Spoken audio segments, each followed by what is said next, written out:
Друзья мои, прежде чем мы расскажем вам нашу историю, давайте все-таки поймем, где же все это начиналось. Представьте себе, давным-давно, конец X века, самое начало XI. В Европе в это время, мягко говоря, темновато, сыровато и неуютно.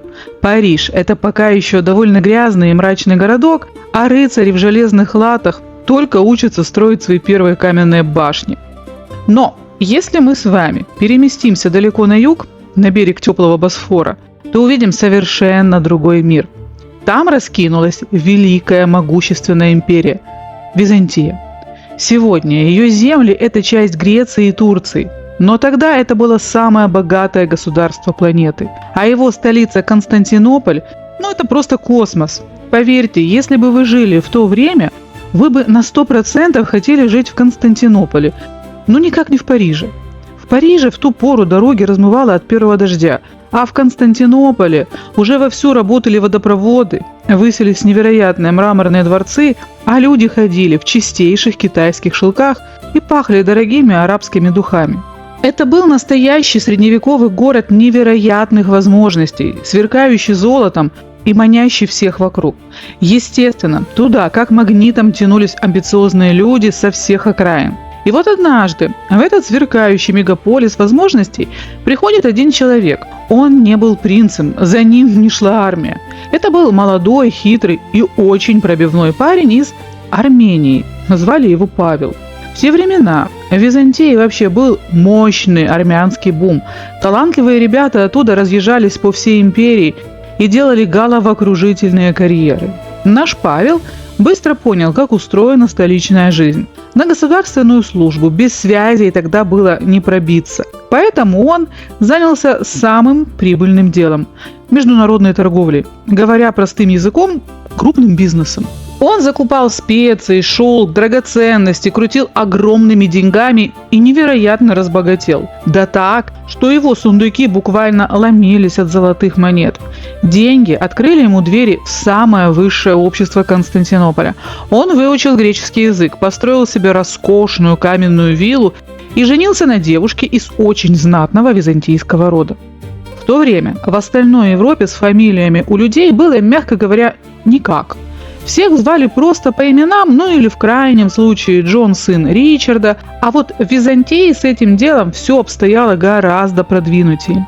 Империя-то огромная, бюрократия жуткая, налоговая работает как часы, им нужно было четко записывать в свои пергаменты, кому принадлежат вот эти огромные дворцы, кто принес золото в казну, а кто пытается скрыться. Так у местной столичной знати и начали появляться самые первые настоящие фамилии. Была ли у Павла изначально какая-то армянская фамилия? Нет. Но со временем, когда он уже обжился в Константинополе, раскрутил свой бизнес и стал очень респектабельным человеком, фамилия к нему буквально прибилась. Причем, как именно это произошло в деталях, история до нас не донесла. Ходит много разных слухов. Якобы он кого-то там эпично победил в бою 1 на 1, защищая интересы империи.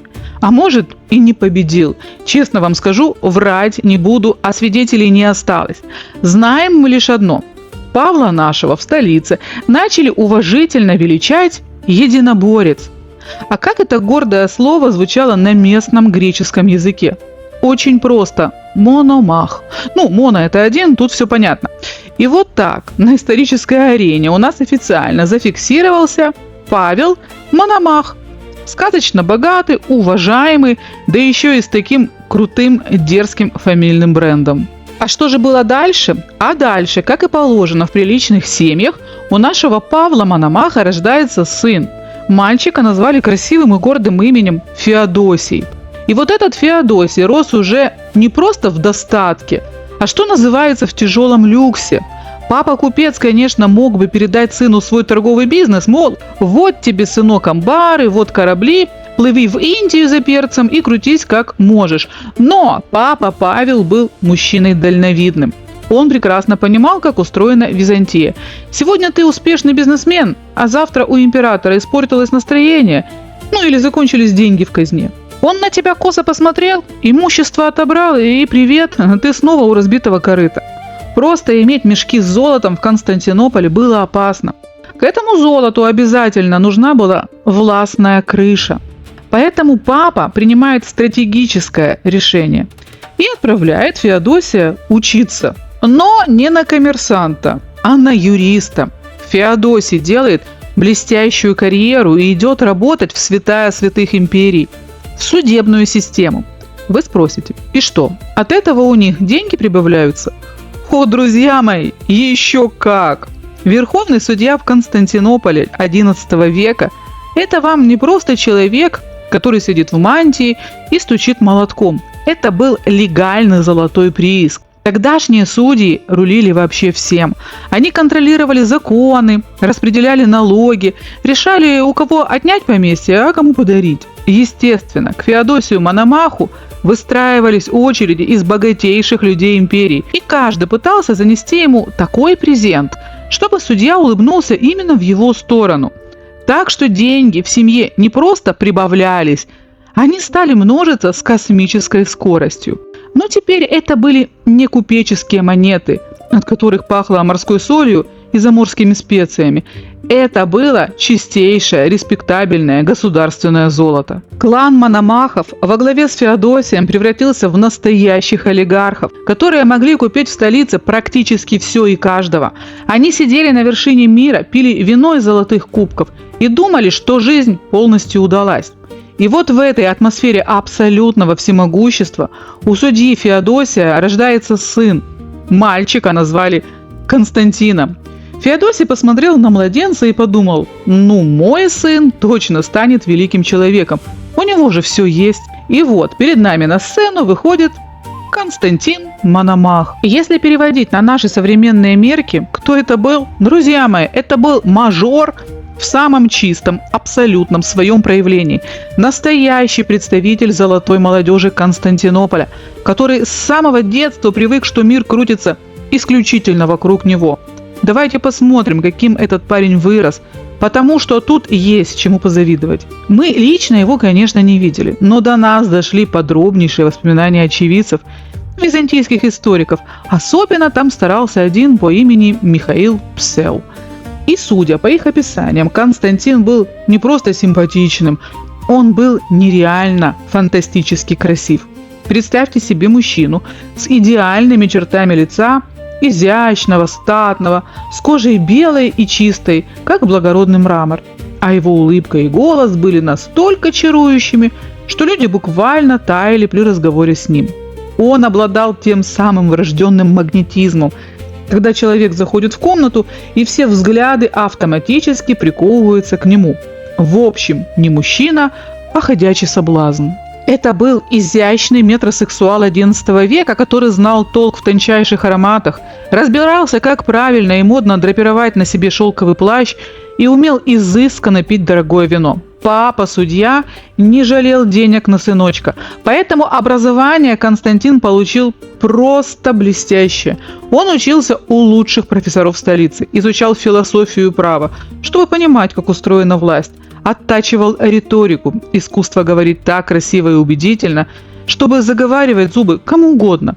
Учил, конечно же, придворный этикет, а в Византии это была целая наука. Нужно было знать, перед кем, как поклониться, под каким углом улыбнуться и какое умное слово вставить в светской беседе.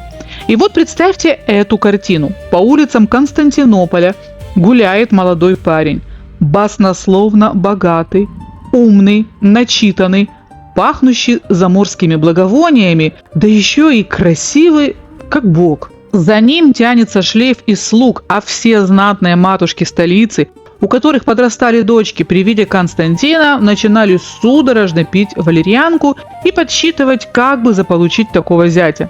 Это был самый завидный, самый желанный и самый перспективный жених всей Византийской империи. Сам он работать, понятное дело, не планировал. А зачем, когда папиных судейских миллионов хватит на 3 жизни вперед? Он просто наслаждался молодостью, кружил головы придворным дамам и ждал, когда судьба подкинет ему партию посерьезнее. И вот, друзья мои, наконец-то пришло время нашего завидного жениха пристроить в надежные женские руки. Женился Константин в первый раз еще совсем молодым парнем. И тут, друзья мои, наступает первая загадка. как звали его первую супругу, история до нас просто не донесла. То ли византийские летописцы поленились записать, то ли чернил пожалели, но имя девушки стерлось во времени. Впрочем, зная амбиции этой семейки, мы можем совершенно точно сказать, это был исключительно выгодный стратегический брак. На ком попало, наш столичный мажор не женился бы ни за что на свете. Даже не сомневайтесь, там наверняка и приданное было размером с небольшой город, и папа невесты сидел на какой-нибудь очень важной государственной должности. Но, увы и ах, молодая жена умерла очень быстро. В те времена медицина была штукой суровой, и даже запредельное богатство не всегда могло спасти от банальной простуды или лихорадки. И вот картина маслом. Наш писанный красавец, византийский богач, элита высшего сорта и мужчина в самом соку остается абсолютно свободен. Он снова завидный жених, его сундуки полны золота, а сам он заступает на новый круг поисков. Только на этот раз в поисках новой жены, которая желательно проживет хоть чуточку дольше. Итак, друзья мои, как вы прекрасно понимаете, отдавать нашего породистого красавчика абы кому мы не собираемся. Невеста должна быть не просто высшего пилотажа, а товаром высшего сорта. И что вы думаете? Находится таки именно такая. В те годы в Константинополе жила красавица одна. И у стен дворца она гусей, как вы понимаете, точно не пасла. Звали ее Елена, и происходила она из невероятно могущественного, зубастого и авторитетного византийского рода склиров. Была ли она писаной красавицей? Сколько точно ей было лет? Хроники об этом скромно молчат. Византийским мужчинам-летописцам тогда было не до таких мелочей.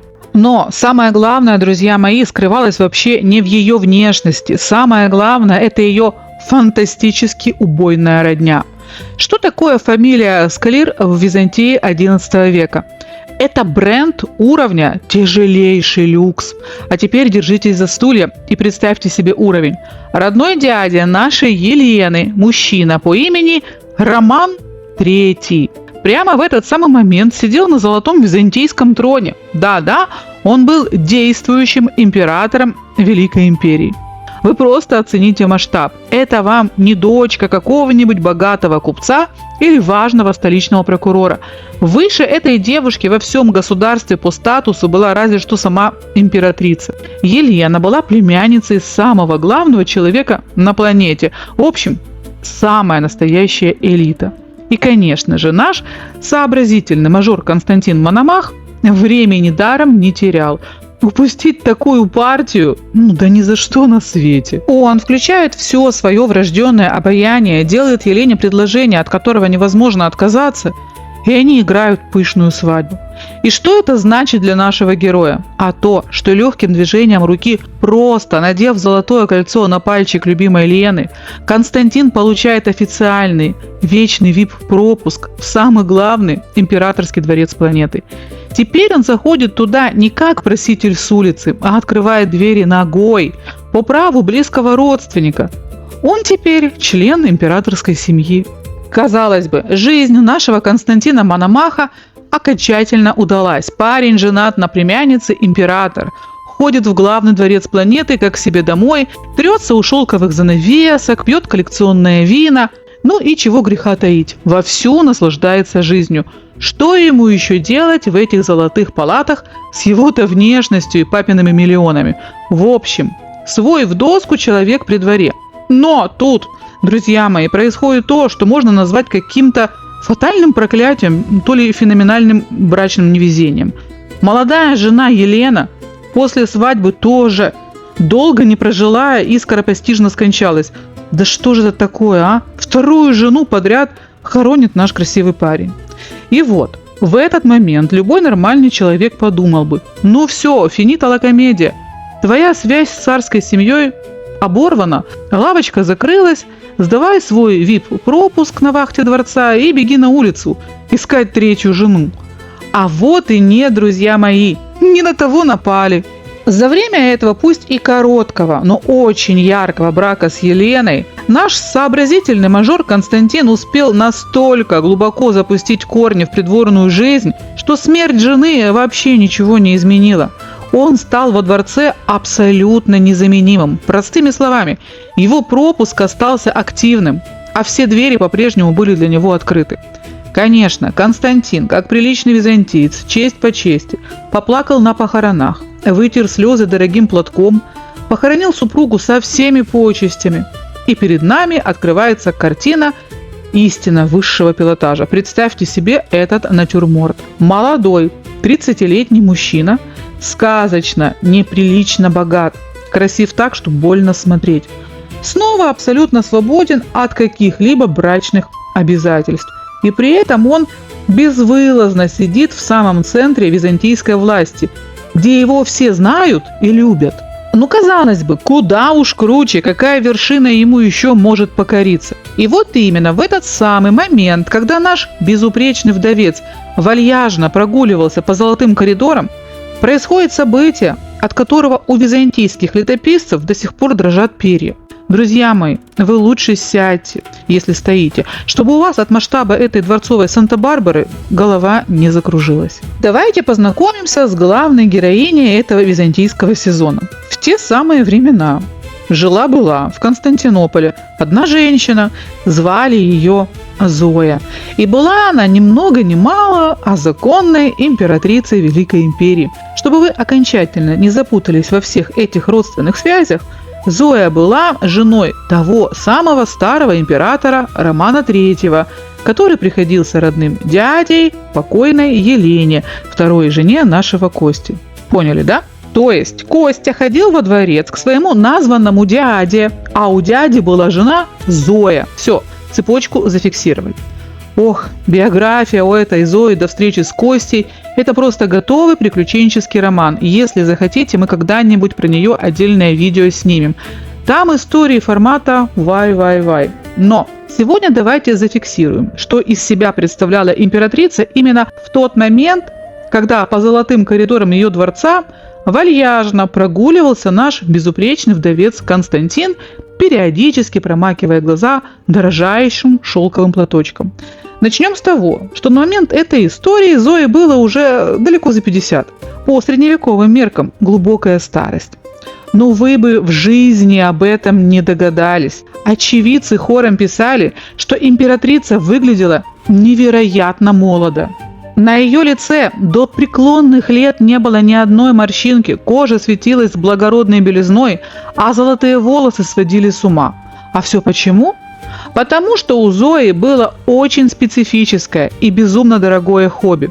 Государственные дела ее вообще не интересовали, скука смертная.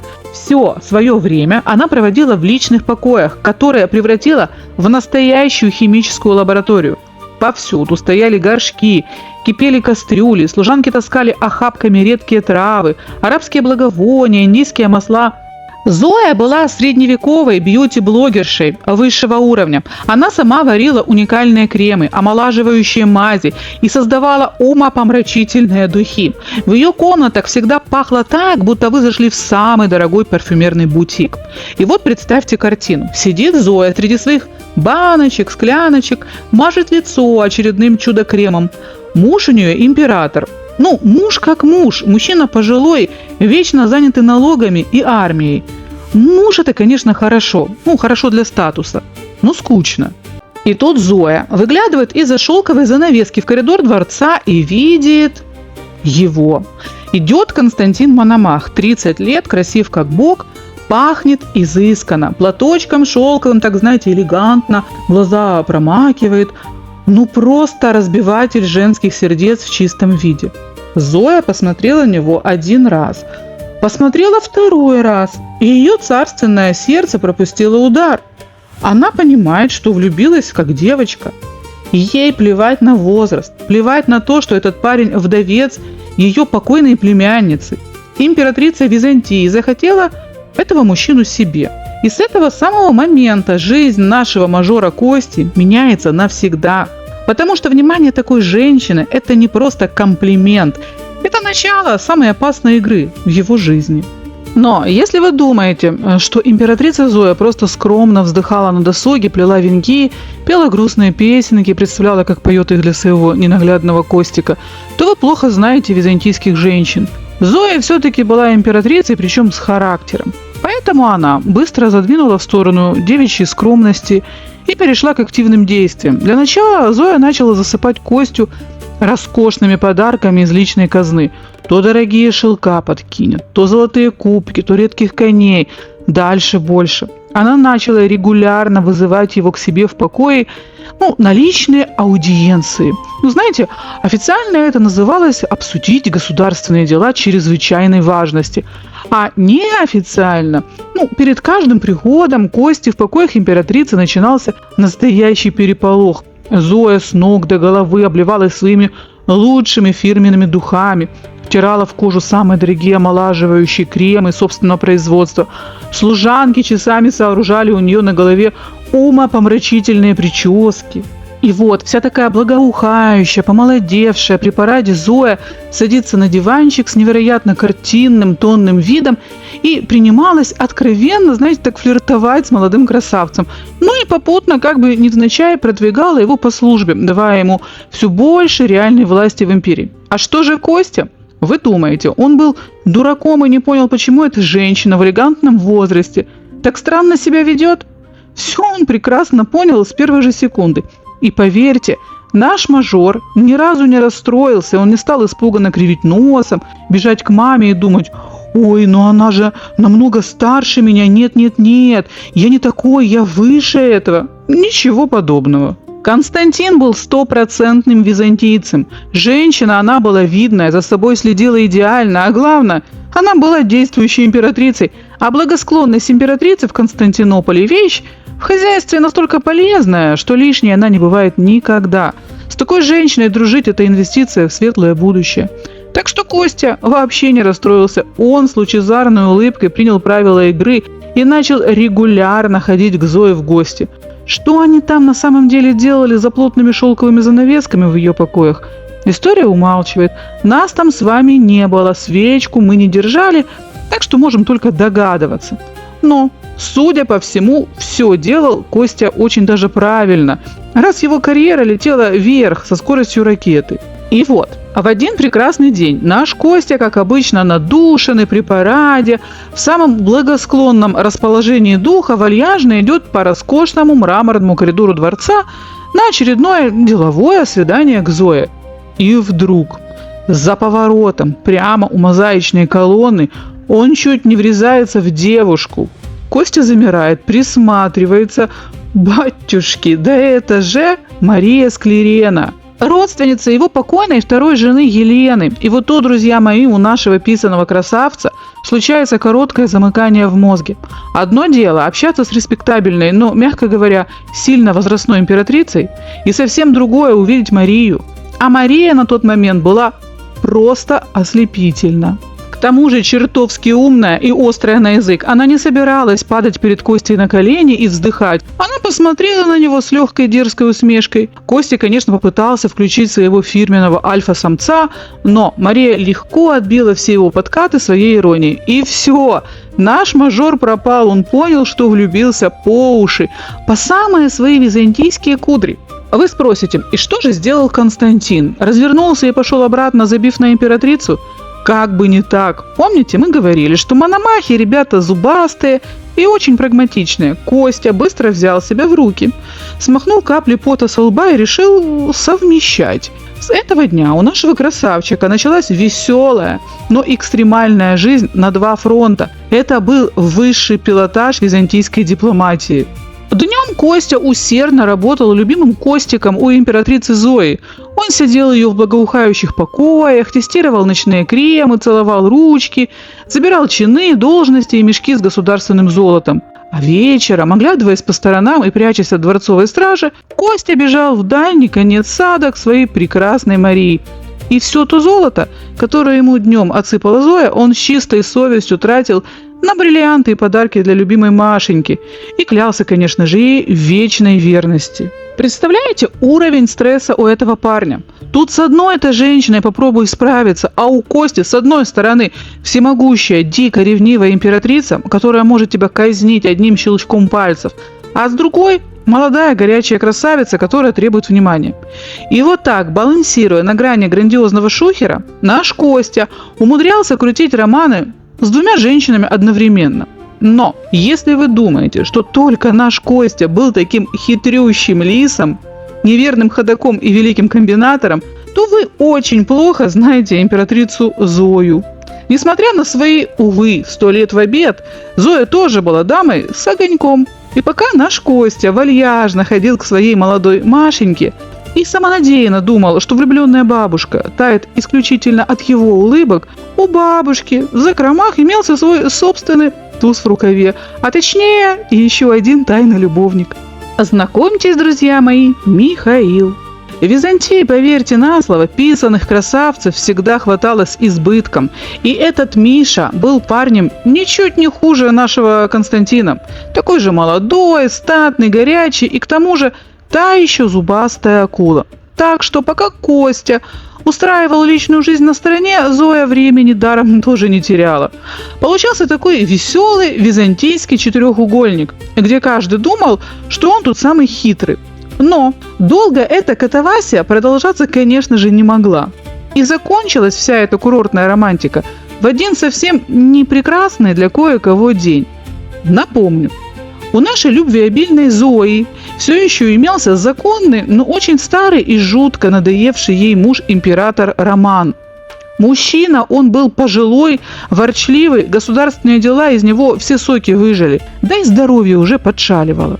И вот, 11 апреля 1034 года император Роман решает сделать то, что сделал бы на его месте любой нормальный человек перед праздником. Он отправляется в императорскую баню, погреть старые косточки, смыть грехи, расслабиться в теплой водичке бассейна. И вот тут-то, друзья мои, и случается великое банное чудо. Император заходит в роскошную мраморную купельню абсолютно живым, а через какое-то время слуги выносят его оттуда уже вперед ногами. Официально для протокола и для бабушек на скамейке было объявлено: ох, несчастный случай. Старичок поскользнулся на мокром мраморе, упал в воду, закружилась голова, ну и утонул, с кем не бывает. Но весь Константинополь, от нищих на рынке до судей в Сенате, шепотом передавали друг другу совсем другую версию. Поговаривали, что пока дедушка Рома мирно плавал в бассейне, в баню тихонько зашли верные люди императрицы Зои и ее нового фаворита Миши. Нежно взяли государя за шевелюру и подержали его под водой чуть дольше, чем того требовали правила приличия. В общем, друзья мои, старого императора Романа мы из нашей истории официально укокошили, и путь к престолу свободен. И что вы думаете? Наш Костя, узнав о внезапной банной трагедии императора Романа, наверняка поправил свои роскошные кудри, элегантно потер руки и подумал: ну ладно, пришло мое время. Придется брать удар на себя, выходить на передовую и жениться на Зое. Да, невеста сильно в возрасте, да, работа нервная. Ну что поделать? Императорский трон сам себя не займет. А Машенька, Маша у меня девочка умная, Маша поймет. Это просто бизнес, ничего личного. Костя уже мысленно примерял пурпурные императорские сапоги и репетировал перед, скажем так, зеркалом величественные поклоны Сенату. Он был на 100% уверен, что сценарий этой жизни пишет он сам. Но не тут-то было. В Византии сценарии писались совершенно по-другому. Вдруг, ни с того ни с сего, буквально в ту же самую ночь, пока тело дедушки Романа еще даже толком не остыло, во дворце созывается срочный консилиум. И на глазах у нашего изумленного Кости императрица Зоя выводит за руку Мишу, того самого своего второго тайного любовника. И прямо там, при свечах, посреди ночи, выскакивает за него замуж. Миша тут же надевает на голову корону, провозглашают его императором Михаилом IV, и двор рукоплещет новому государю. Вы только представьте себе лицо нашего Кости в этот момент. Он стоит в коридоре, дорогой шелковый платочек буквально выпадает из его ослабевших пальцев, а челюсть со стуком падает где-то в район мраморного пола. В его идеальной, самовлюбленной мажорской голове происходит полнейший коллапс системы и перезагрузка матрицы. Внутренний монолог Кости был примерно такой: «Так, подождите, это что сейчас вообще было? Это как? Я-то думал, что я здесь самый хитрый альфа-самец, гений конспирации и повелитель женских сердец, который крутит бурный роман с молодой Машенькой за спиной у доверчивой влюбленной бабушки. А тут выясняется, что бабушка сама параллельно крутила роман у меня за спиной, то есть мне изменяли, меня переиграли на моем же собственном поле». Для Кости это был удар ниже пояса. Оказалось, пока он дышал духами на аудиенциях у Зои и считал себя незаменимым, на скамейке запасных сидел точно такой же красавчик Миша, который в итоге и забрал главный приз. Наш великий комбинатор Мономах остался у разбитого корыта, без императорской свадьбы, без короны, да еще и с дико уязвленным мужским самолюбием. Но, как оказалось, это были еще цветочки. Настоящие ягодки приплыли к Косте прямо на следующее утро. Друзья мои, вся прелесть этой истории в том, что все эти тайные свидания Кости с Зоей и Зои с Мишей были секретом только для самих Кости и Миши. Но в столице был человек, который видел всю эту шахматную доску насквозь. Пока вы окончательно не запутались в именах, давайте знакомиться. Жил-был в Константинополе мужчина по имени Иоанн. И был он, выражаясь современным языком, главным начальником византийского КГБ, главой тайной полиции и по совместительству самым хитрым человеком в империи. А теперь следите за руками. Этот новый император Миша, который только что посреди ночи обвенчался с Зоей, был родным младшим братом нашего КГБшника Иоанна. Да-да, это именно Иоанн. В свое время просчитал слабости пожилой императрицы, нашел в своей семье самого красивого брата, надушил его и технично подложил под Зою, чтобы через него управлять государством. Свадьба удалась, план сработал, дедушка Роман в бане утонул, казалось бы, Иоанн может открывать шампанское. Но тут нарисовалась одна очень жирная проблема. Новый император Михаил, муж нашей возрастной Зои, был человеком очень тяжело больным. У него были жуткие прогрессирующие приступы эпилепсии. И начальник КГБ Иоанн прекрасно понимал, его родной брат Миша на троне долго не протянет. Год, ну может два, и все. А еще Иоанн прекрасно знал, что наш писанный красавчик Костя Мономах ходил в покое к императрице Зои не просто ее новые духи понюхать и кремы протестировать. Мы с вами люди взрослые и все прекрасно понимаем. Глава тайной полиции сел в своем кабинете, сложил дважды два и знатно занервничал. Логика у него была железная. Так, мой брат Миша скоро двинет кони. Как только это случится, влюбчивая Зоя останется одна. И кого она тут же притащит в свою спальню и сделает следующим императором? Ну, конечно же, своего любимого Костика Мономаха. А Костя парень из хищного зубастого клана. Как только он наденет корону, он первым же делом всю мою родню к ногтю прижмет, а меня самого казнит. Вывод?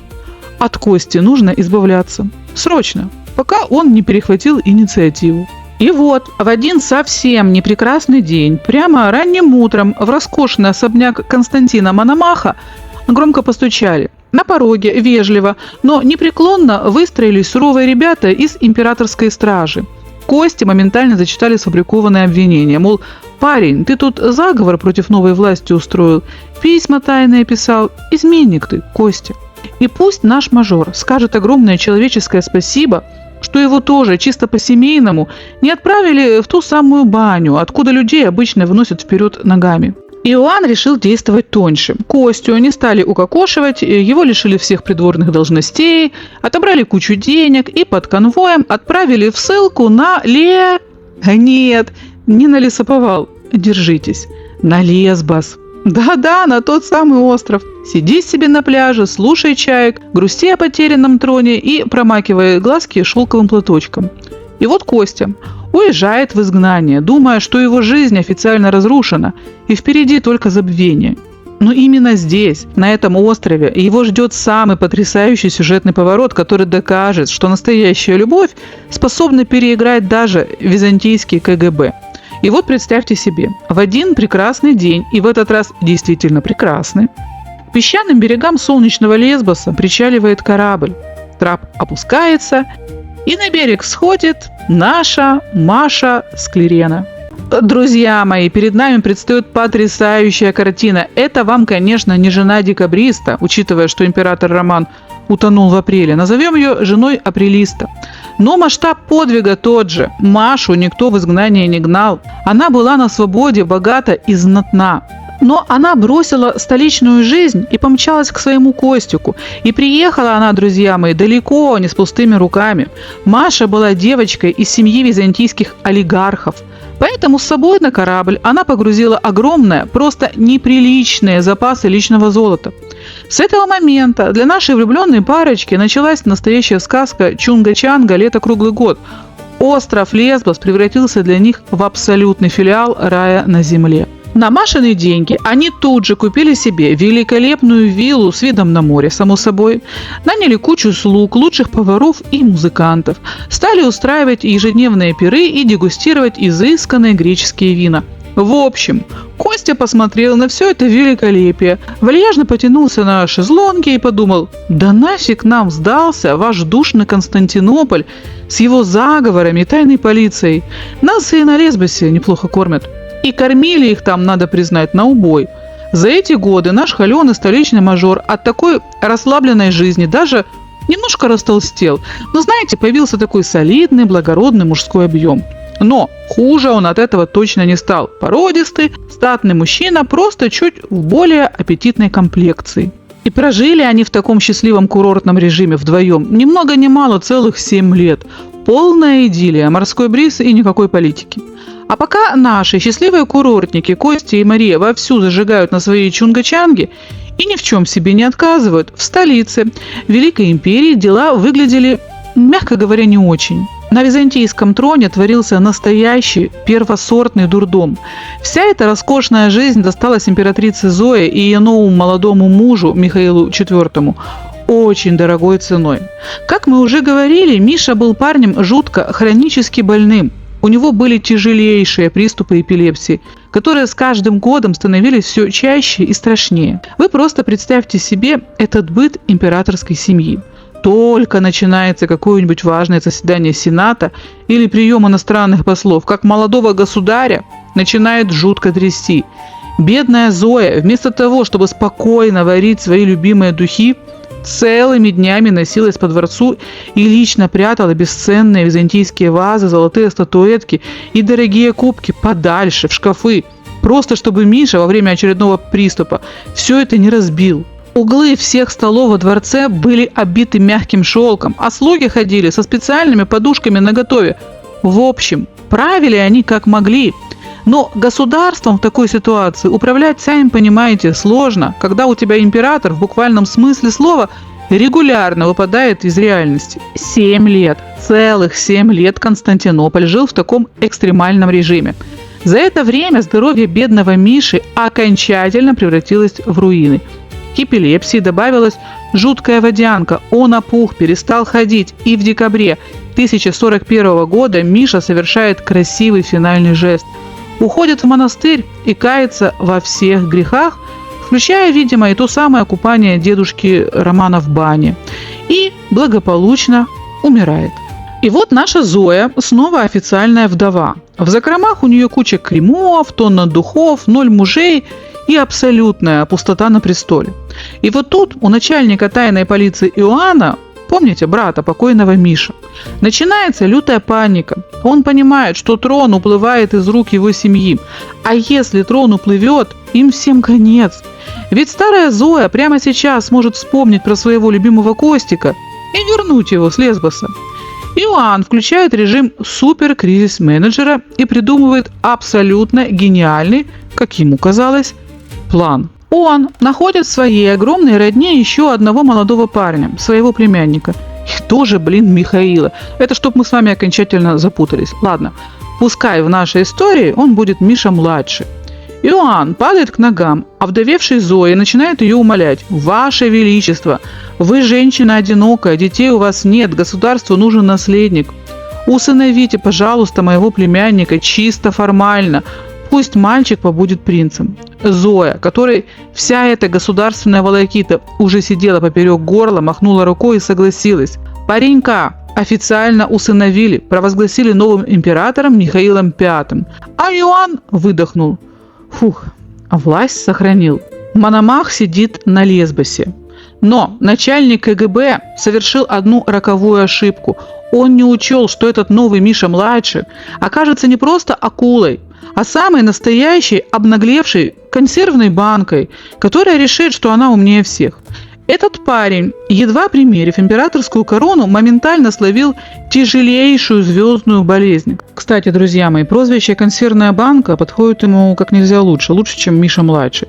А в историю его зовут Михаил Калафат, что переводится как «конопатчик». Его папаша занимался ремонтом и конопаткой кораблей, чинитель старых посудин. И тут его сынок внезапно становится повелителем половины мира. И у Миши-младшего, консервной банки, от такого карьерного взлета напрочь срывают крышу. Он решил, что он теперь здесь главный альфа-самец, гений политики и гроза Сената. Первым делом эта неблагодарная консервная банка перешагнула через собственную родню. Он взял своего дядю Иоанна, того самого начальника КГБ, который его на этот трон и пропихнул, и с позором выставил из столицы, мол, спасибо, дядя, ты свободен, а дальше я сам.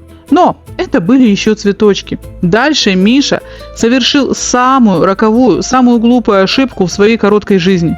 Он решил, что старая императрица Зоя ему больше не нужна. В ночь на 19 апреля 1042 года обнаглевшая консервная банка отдает приказ страже. Ночью к Зое в спальню врываются суровые мужчины, пакуют ее, везут на корабль и отправляют в монастырь на дальний остров. Мало того, ее там насильно постригли в монахини, то есть побрили нашу бьюти-блогершу на лысо. Вы представляете, какой это был шок для женщины, которая всю жизнь холила свои золотые локоны и мазала лицо кремами. Утром Миша-младший, довольный собой, выходит на площадь и велит глашатаю зачитать указ. Так и так, народ, я тут вашу Зою сослал в монастырь за измену, теперь я ваш единственный папа и господин. Миша думал, что народ поплачет и разойдется, но он вообще не понимал, как устроена Византия. Зоя, несмотря на все свои чудачества, духи и любовников, была дочерью законного императора. Она была, как говорили византийцы, парфирородной, то есть священной кровью династии. Ее обожал весь город. И Константинополь просто взорвался. По всему городу начался такой грандиозный шухер, которого столица не видела 100 лет. Многотысячная разъяренная толпа вывалила на улицы. Торговцы бросали лавки, нищие хватались за палки, барышни швыряли из окон горшки. Весь город орал в один голос: «Не хотим конопатчика в императоры, хотим нашу бабушку Зою». Начался самый настоящий яростный византийский бунт. Толпа пошла штурмовать императорский дворец. Полилась кровь, погибли тысячи людей, но остановить этот каток было невозможно. Испуганный Миша понял, что пахнет жареным, срочно вернул Зою с острова, быстренько переодел ее из монашеского платья в шелк и вывел на балкон: «Смотрите, вот она живая, успокойтесь, пожалуйста». Но народ посмотрел на заплаканную, остриженную Зою, разозлился еще сильнее и закричал: «Нет, парень, теперь мы тебя укокошим». Миша понял, что дело швах. Он посреди ночи прыгает в лодку и бежит в монастырь, надеясь спрятаться у алтаря. Святое место трогать нельзя. Как бы не так, друзья мои. Толпу это вообще не остановило. Разъяренные люди врываются в храм, выволакивают визжащего от ужаса императора на улицу и устраивают над ним самый суровый византийский самосуд. Прямо на площади, на глазах улюлюкающей толпы, консервной банке и его дяде выкололи глаза. Финита ла комедия. Миша-младший поправил всего 4 месяца, остался слепым калекой и закончил свои дни в нищете и изгнании. По делам тебе, Миша. А Зою триумфально вернули на трон. Народ ликовал. Но, друзья мои, тут возникла новая загвоздка. Вместе с Зоей на престол посадили ее родную сестру, Феодору. И вот, сидят на золотых тронах две пожилые женщины. Одной за 60, второй под 60, которые всю жизнь друг друга тихо ненавидели. В Сенате и правительстве начинается полный хаос. Чиновники бегали и не понимали, чьи указы выполнять. Государство трещало по швам. Мужчины-политики хватались за голову и умоляли: «Зоя, Христа ради, выходи замуж в 3-й раз. Нам нужен нормальный, адекватный мужик у руля, который наведет порядок в этой богадельне».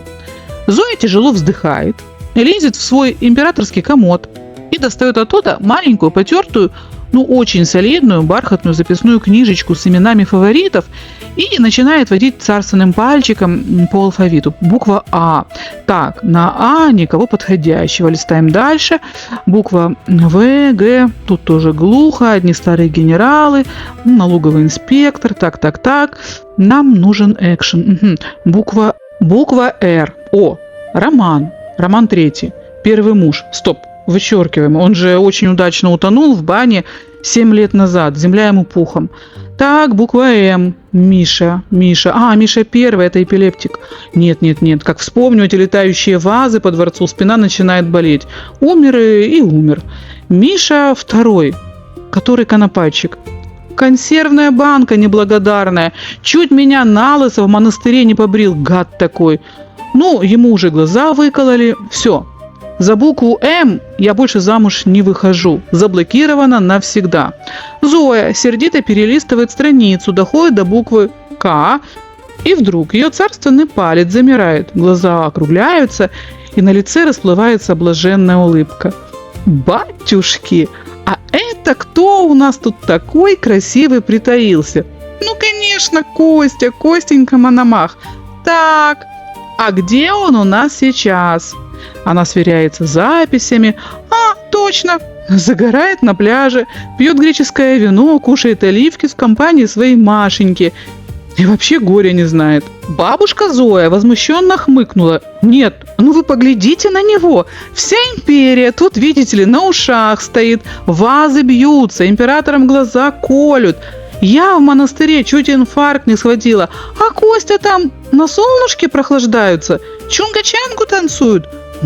Нет, дорогой мой, пора тебя оттуда вытаскивать. Позагорал и хватит, собирай чемодан, Родина зовет. И вот представьте себе картину. Теплое солнечное эгейское утро. Наш Костя со своей верной Машенькой Склереной сидят на веранде роскошной виллы на Лесбосе, пьют вино, едят оливки, наслаждаются жизнью, в общем, полная идиллия. И вдруг громкий стук в дверь. У Кости моментально случается флешбэк 7-летней давности.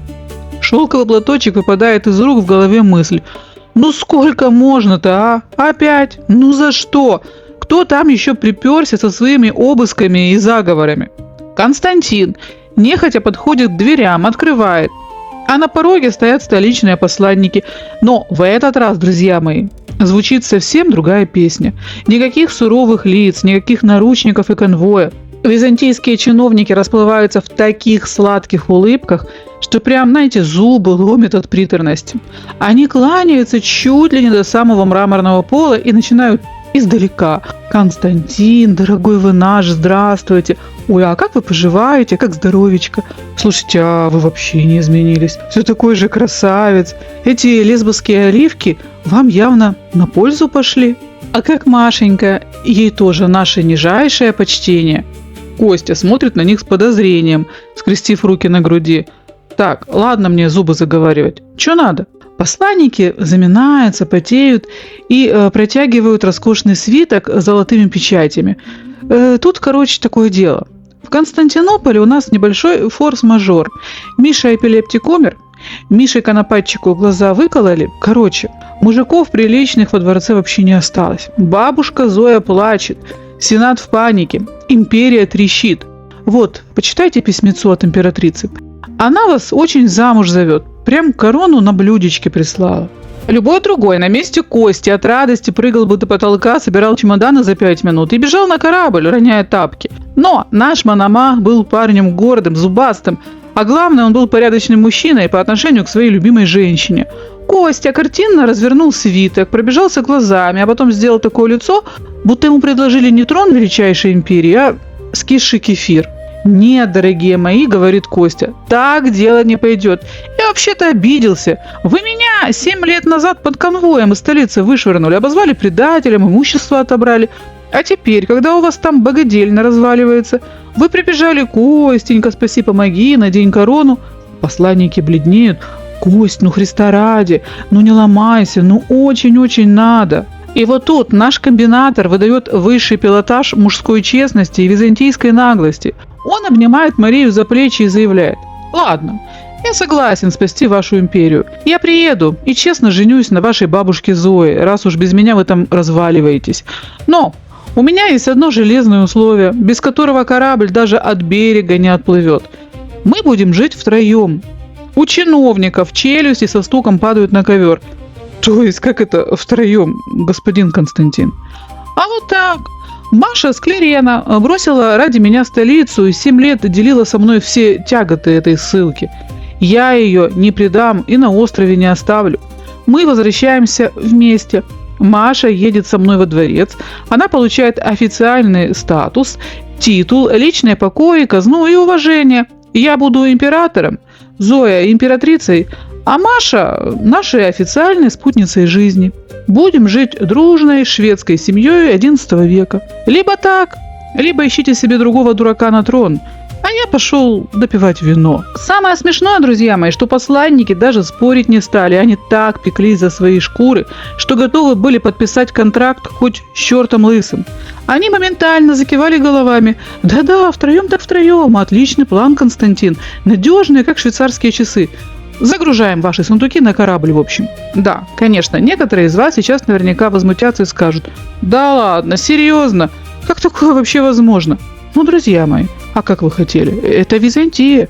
Здесь и не такое случалось. Наш красавчик Костя Мономах триумфально возвращается в Константинополь. Но возвращается он не один, а под ручку со своей любимой женщиной Марией, с которой все эти годы жил открыто. При этом, как и было обещано, Костя официально женился на императрице Зое, которой на тот момент было уже далеко за 60 лет. И что же происходило во дворце дальше? Если вы думаете, что обманутая в лучших чувствах бабушка Зоя устроила грандиозный скандал, топала каблуками, била ту самую уцелевшую фарфоровую посуду и кричала «Вон из моего дворца!», то вы абсолютно ошибаетесь. Зоя вообще не расстроилась, поверьте, ей было глубоко фиолетово. Давайте смотреть правде в глаза. Все эти мужчины, страсти, мордасти, интриги, Кости и Миши за ее долгую бурную жизнь ей уже, сами понимаете, где сидели. Возраст почтенный, гормоны утихли, и мужчины, как объект обожания, ее больше вообще не интересовали. У бабушки наконец-то появилось время для своего самого любимого дела. Она была с головой погружена в свои личные бьюти-блоги, целыми днями варила эксклюзивное мыло, смешивала кремы от морщин, перетирала лепестки роз для новых духов и ставила химические опыты в своих покоях. Ей даже хорошо стало. Наконец-то от нее все отстали, государством управлять не надо, развлекать молодого мужа не надо. Пусть себе Костя со своей Машей делают, что хотят, лишь бы в кастрюле с благовониями не трогали. В итоге во дворце сложился уникальный тройственный союз.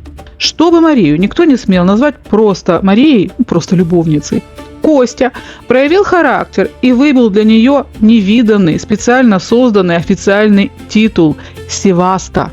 Переводя на понятный язык, ее признали официальной спутницей жизни императора, которой полагались свои личные покои, слуги, казна и точно такие же почести, как и законной царицы. И вот так втроем они абсолютно спокойно и мирно жили под одной крышей. Они вместе выходили к придворным, вместе завтракали, обедали, ужинали, обсуждали, как прошел день. Чисто со стороны, для случайных гостей дворца, этот натюрморт выглядел очень мило и даже трогательно. Сидит благочестивая, умудренная годами мама, а рядом с ней ее любимый, заботливый сын со своей молодой, очаровательной невестой. Ну а официально это был император, его старшая жена императрица и его младшая жена, официальная соправительница сердца. Полная гармония и взаимопонимание. Надо отдать Косте должное. Получив корону, он не стал просто протирать штаны на золотом троне. Правил он, как показывают хроники, очень даже неплохо. Константин Мономах оказался правителем толковым, хитрым и прагматичным. Он начал активно наводить порядок в стране после того дурдома, который устроили предыдущие императоры. И, кстати, умница Маша ему в этом очень даже помогала. Она ведь была девочкой из высшего олигархического клана, прекрасно разбиралась в политике и давала любимому мужу очень дельные советы, как пристроить Сенат и поднять экономику. Казалось бы, ну вот он, абсолютный хэппи-энд. Все счастливы, духи варятся, империя процветает, Костя на троне. Но мы же с вами смотрим исторический сериал, правильно ведь? А значит, впереди нас ждет самое интересное. И вот тут, друзья, мы утыкаемся в такую огромную историческую загадку, что начальник тайной полиции Иоанн точно перевернулся бы в гробу. Вы только вдумайтесь. Византийские летописцы со всей своей скрупулезностью конспектировали вообще все. Сколько кремов израсходовала Зоя, в какой именно бане утонул Роман, под каким углом выкалывали глаз Мише Конопатчику. Но самого главного человека для нас с вами не записал вообще никто. Ученые до сих пор ломают копья, а мы с вами сейчас попытаемся разложить все по полочкам. Давайте вспомним семейный статус нашего холеного мажора Кости Мономаха. Официально и неофициально у него в биографии было 4 главные женщины. Первая жена – какая-то знатная дама, которая очень быстро умерла на заре его юности. Проехали. Вторая жена – Елена Склерена, брак с которой сделал его олигархом. Третья жена – наша любимая бьюти-блогерша, императрица Зоя, ей за 60. И Маша Склерена, младшая жена, спутница жизни и любовь всей его тоже жизни. И вот у Кости появляется дочка. Каждый из вас логично спросит, а кто ее родил? Вариант Зоя вычеркиваем сразу, даже без обсуждений. Бабушка Зоя в свои 60 с хвостиком могла родить разве что новый рецепт омолаживающего мыла, но никак не здорового младенца. Вариант Елена, то есть вторая жена. Некоторые историки говорят, что девочка родилась еще в Константинополе до всяких ссылок, мол, Елена успела оставить Косте наследницу перед своей смертью. Вариант Маша, версия Чунга-Чанга. А вот эта версия, друзья мои, мне, да и многим из вас, думаю, нравится больше всего. Представьте, 7 лет на райском острове Лесбос. Спешить некуда, казенных дел нет, вино льется рекой, любовь до гроба.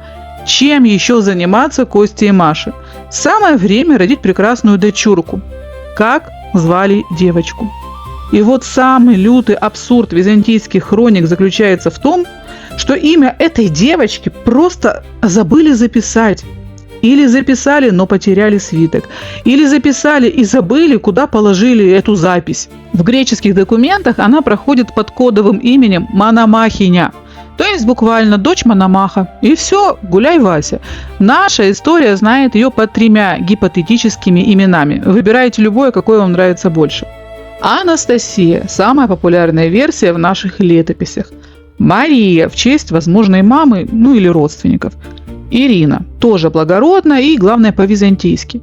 Но для нас она пока просто маленькая безымянная принцесса Мономахиня. Еще один вопрос, который сводит историков с ума. Почему у такого видного и здорового мужчины, как Костя Мономах, остался всего один единственный ребенок? Куда же делись остальные? И тут версии тоже вагон и маленькая тележка. Во-первых, высоченная детская смертность, просто остальные дети не доживали до сознательного возраста. А некоторые историки так вообще утверждают, что девочка могла быть Косте племянницей, которую он просто удочерил и выдал за свою дочь ради великой политической выгоды. Но, как бы там ни было, на самом деле, давайте зафиксируем финальную картину для этой главы. Вот сидит наша веселая византийская семья во дворце Константинополя. Бабушка Зоя самозабвенно варит мыло у себя в чане. Костя Мономах гордо восседает на троне и рулит империей. Возле него сидит официальная сожительница Маша в бриллиантах. А между золотыми колоннами дворца весело бегает и путается у всех под ногами маленькая шустрая девчушка, дочка Кости Мономаха. И вот именно в этот идиллический момент в двери Костиного дворца в Константинополе снова раздается оглушительный стук. У Кости, наверное, шелковый платочек из рук выпал. Да вы издеваетесь! Сколько можно-то стучать в мои двери? Но, друзья мои, На этот раз на пороге стоял не ушлый начальник тайной полиции Иоанн со своей конторой. На этот раз двери распахиваются, а на пороге стоят суровые, могучие, очень бородатые парни в железных кольчугах с топорами наперевес. Друзья мои, прежде чем мы поближе познакомимся с теми суровыми ребятками, которые так бесцеремонно постучали топорами в двери Костиного дворца, давайте сделаем резкий монтаж, перенесемся из жаркого, запутавшегося в любовных интригах Константинополя на пару тысяч километров севернее. Итак, на дворе первая половина XI века. На Киевском престоле сидит, крепко держит бразды правления и очень неплохо себя чувствует великий князь Ярослав Мудрый. Человек он был монументальный, мудрый, прозвища зря не дают, сами понимаете. И настоящий суровый государственник. Никаких шведских семей и сомнительных тройственных союзов, как у нашего мажора Кости Мономаха, Ярослав у себя не устраивал. Все было строго, чинно и по протоколу. Хотя, что забавно, официальная жена у Ярослава была как раз из самой настоящей Швеции, принцесса Ингигерт. Так что шведская тема на Руси присутствовала, но исключительно в законных династических рамках. При Ярославе Русь росла, богатела, строилась и, самое главное, активно вела международный бизнес.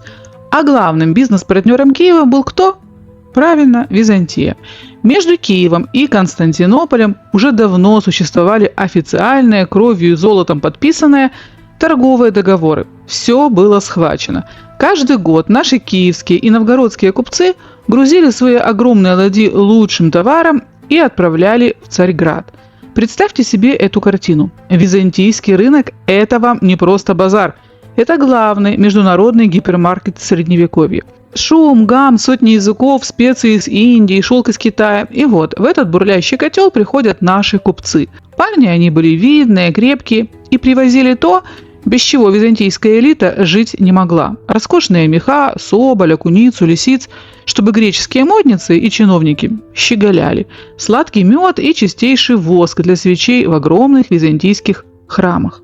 И, конечно, верную дружину для охраны, потому что с такими деньгами ходить по Царьграду было опасно. Наши купцы сдавали товар, получали полновесное византийское золото, покупали дорогие заграничные ткани, вино, виноград и горя не знали. Все шло как по маслу, договоры работали, бизнес процветал, и ничего, как говорится, не предвещало беды. И вот, в один совсем непрекрасный день 1043 года наши купцы, как обычно, раскладывают товар на византийских рядах. Вокруг ходят хитрые греческие торговцы, и тут случается то, что историки назовут бытовым конфликтом, а мы с вами назовем классической рыночной разборкой в стиле «слышь, а ты кого обсчитал?». Один очень знатный, богатый и уважаемый купец поспорил с местным греческим лавочником. Слово за слово, кто-то кому-то что-то недовесил, кто-то швырнул не ту монету, кто-то кого-то обозвал нехорошим словом на греческом. Градус эмоций моментально подскочил до максимума. В один миг вспыхнула массовая драка уровня «наших бьют». Сбежалась толпа, в ход пошли палки, гири для весов, ножи.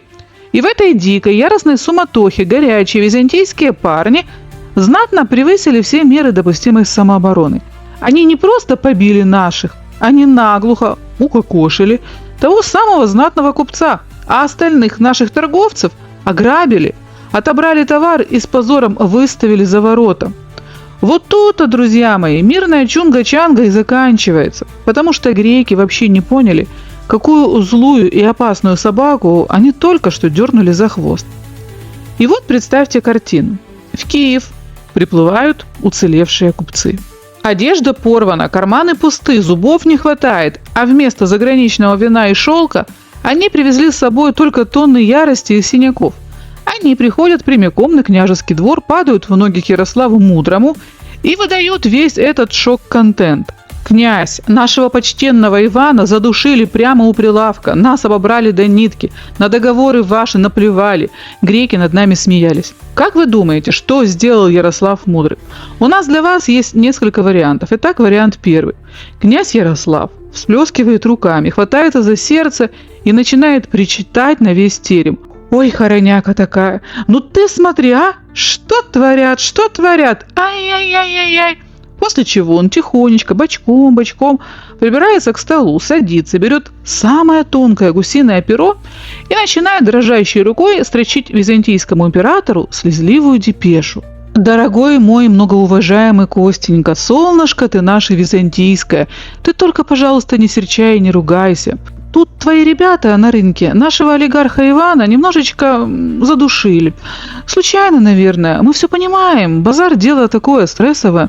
Костенька, милый, а давай, когда у тебя будет свободное время между тестированием новых кремов и мазанием лица духами, мы проведем малюсенькое тишайшее расследование. Ну, пожалуйста, если, конечно, тебе не трудно. Чмоки-чмоки, твой Ярослав». Ну или, например, вариант второй. Ярослав сурово смотрит на побитых окровавленных купцов, прикладывает руку к лицу, разочарованно качает головой и говорит: «Ой, Боже, какая стыдоба! Ну что это такое? Как вы там себя вели? Ай-яй-яй, как же мне теперь стыдно перед Костенькой.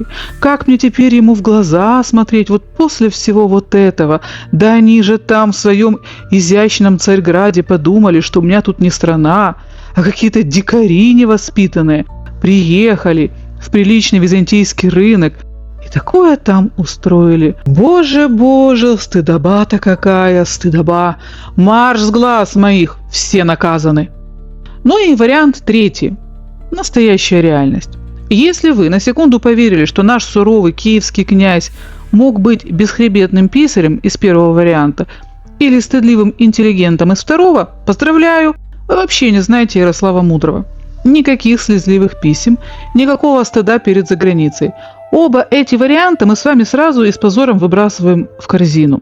Настоящий Ярослав Мудрый перо в руки брать даже не подумал. Своих людей в обиду он никогда не давал.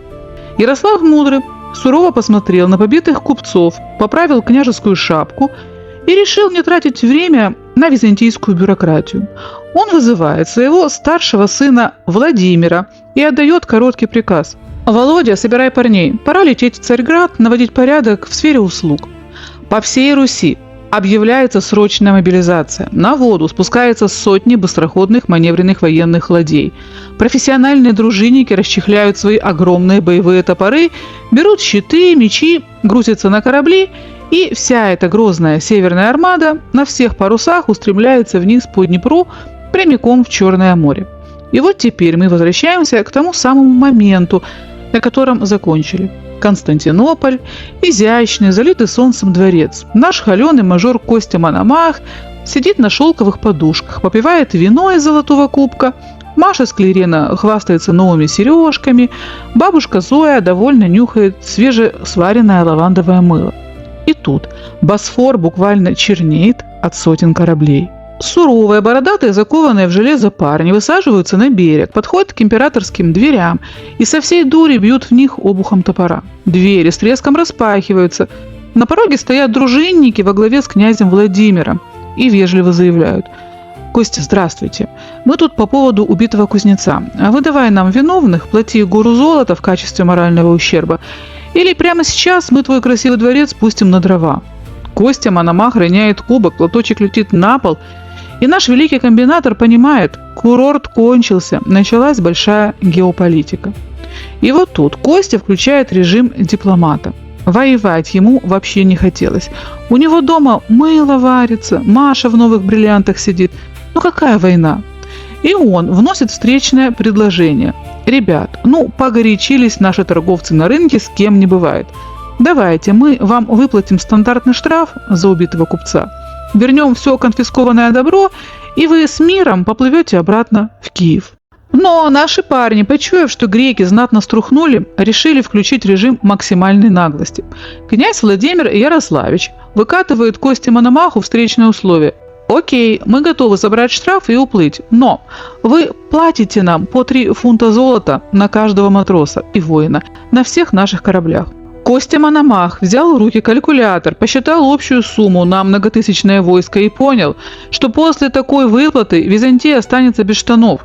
Император возмутился, топнул ногой и закричал: «Да вы с ума сошли! За такие деньги я сам вас закопаю!» И в Босфорском проливе начинается грандиозная морская битва. Наши деревянные ладьи на всех парусах летят на византийские корабли. Дружинники уже приготовили топоры для абордажа. И тут Костя Мономах достает свой главный козырь. Византийцы выкатывают на палубе секретное оружие империи – греческий огонь.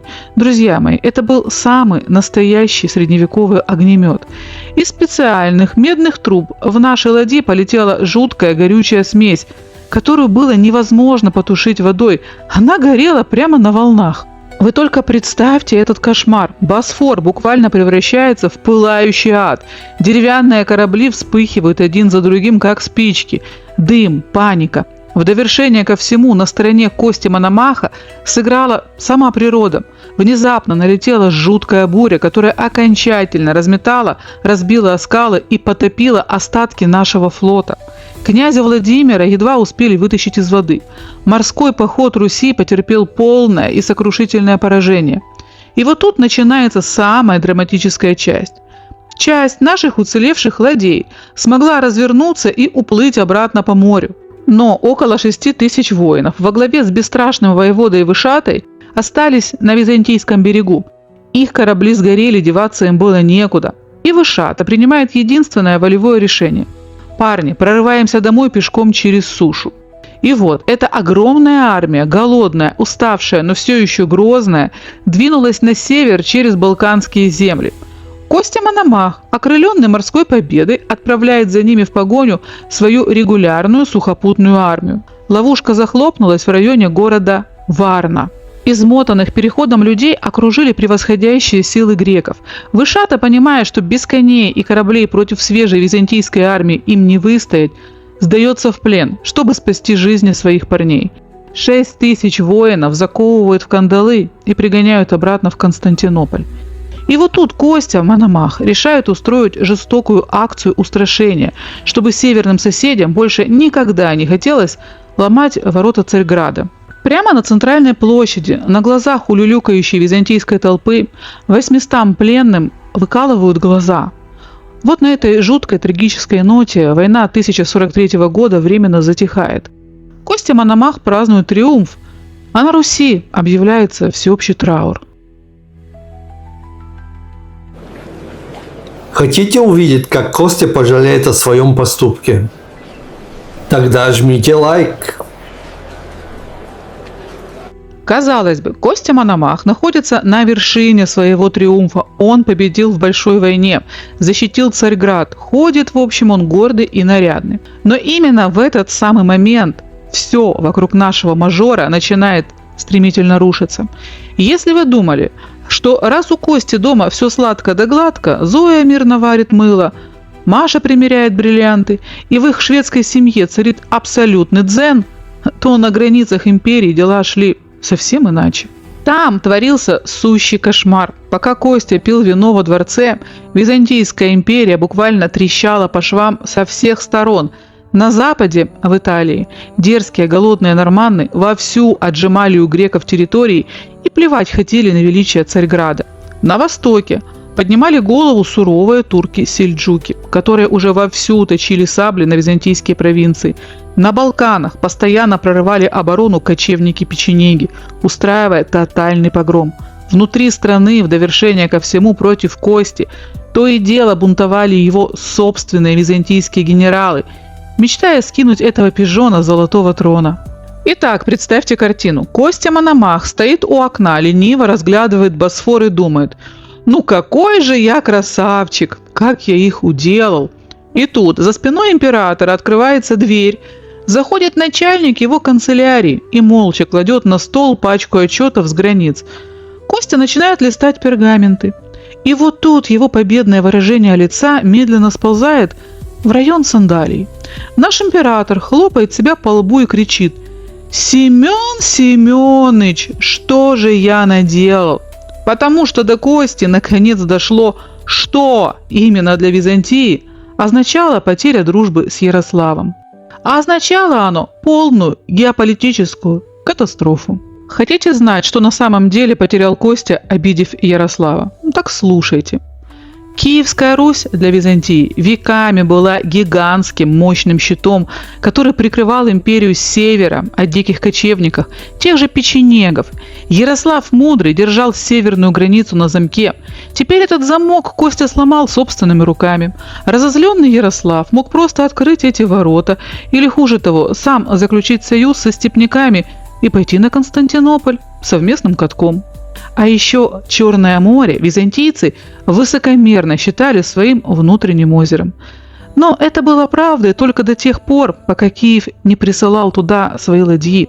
Обидев Ярослава, Костя автоматически поставил под удар Херсонес и все черноморские торговые пути. Русь могла устроить Византии тотальную морскую блокаду, и тогда пиши пропало. Ну и главное, знаменитая Варяжская стража, личные телохранители императора, которые защищали его во дворце, пополнялись как раз через северные каналы, подконтрольные Киеву.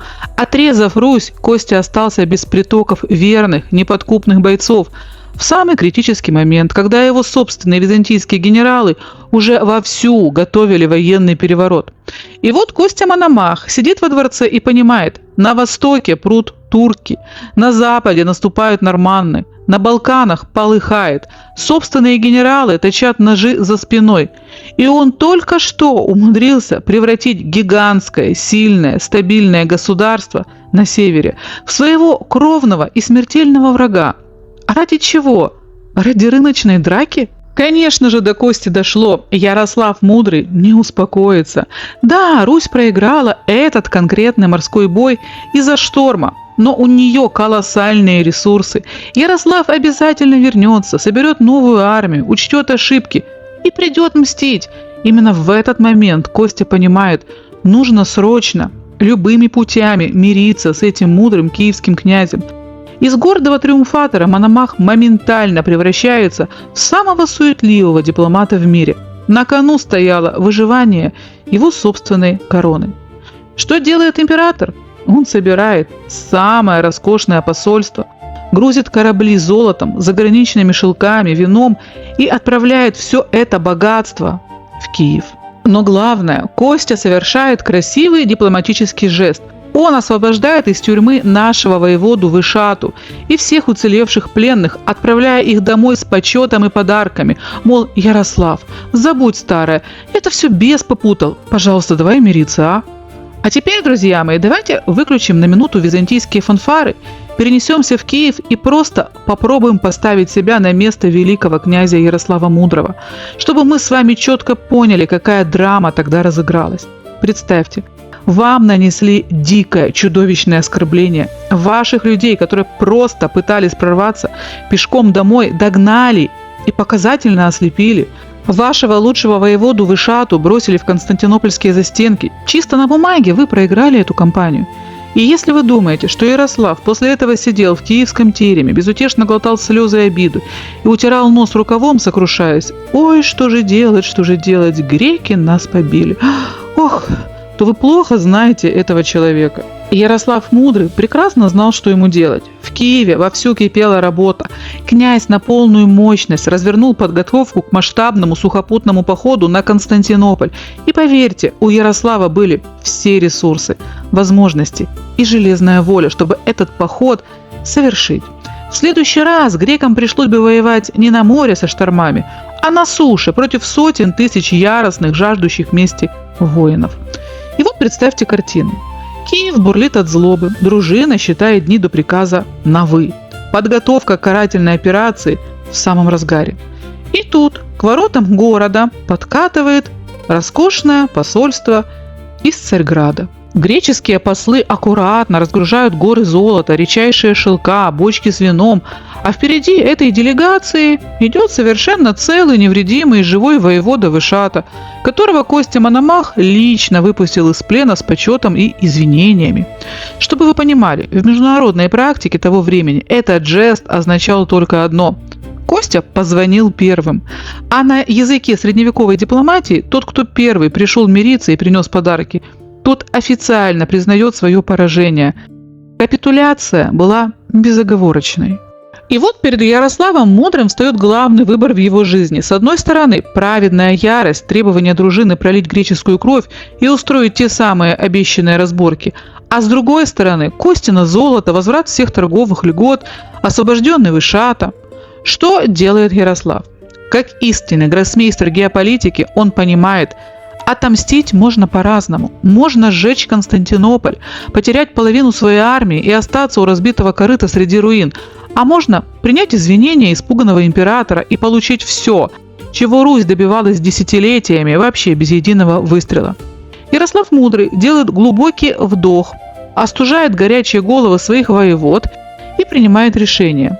Дружить, несмотря ни на что, сейчас выгоднее, чем мстить. Ярослав забирает золото, обнимает Вышату, но мирный договор еще не подписывает. Князь просто нажимает кнопку «Пауза» на своей сухопутной армии. Мол, ладно, Кость, убивать вас прямо сегодня мы не пойдем, но бумагу я подпишу только тогда, когда мы детально обсудим все условия. И вот здесь страны вступают в долгий трехлетний марафон дипломатических переговоров. Это были настоящие политические торги. Ярослав требовал вернуть беспошлинную торговлю и особый статус для наших купцов в Царьграде, а Костя пытался выторговать для себя гарантии безопасности. И вот наступает 1046 год. Дипломаты с обеих сторон спорят за каждую запятую в мирном договоре. Ярослав непреклонен. Золото ваше мы уже потратили. Вышате за 3 года плена здоровья поправили. Но мне нужны железные гарантии, что наших купцов завтра снова не придушат на рынке. Костя Мономах понимает, обычные обещания на пергаменте славянского князя не удержат. Нужен вечный нерушимый союз. И тогда император делает свой главный гроссмейстерский ход в этой геополитической игре. Двери византийского зала заседаний распахиваются, дым от благовоний рассеивается, и на сцену торжественно выходит та самая тайная принцесса Мономахиня, дочь Константина Мономаха. Костя обводит дипломатов победным взглядом и заявляет: «Ярослав, а давай мы этот мирный договор скрепим так, чтобы его никто и никогда не разорвал. Я отдаю свою любимую принцессу замуж за твоего младшего, самого образованного сына Всеволода». Для Ярослава Мудрого это был не просто хэппи-энд, это был космический взлет престижа. Породниться с правящей династией величайшей империи мира, о таком европейские короли могли только мечтать. Месть за ослепленных воинов оказалась невероятно изящной. Вместо того, чтобы разрушить Константинополь, Русь просто забрала себе византийскую принцессу. В 1046 году договор наконец подписывается, скрепляется священным браком, и Византия с Русью снова становятся лучшими друзьями. А Костя Мономах может со спокойной душой возвращаться к лавандовому мылу. Северная граница империи теперь на надежном замке.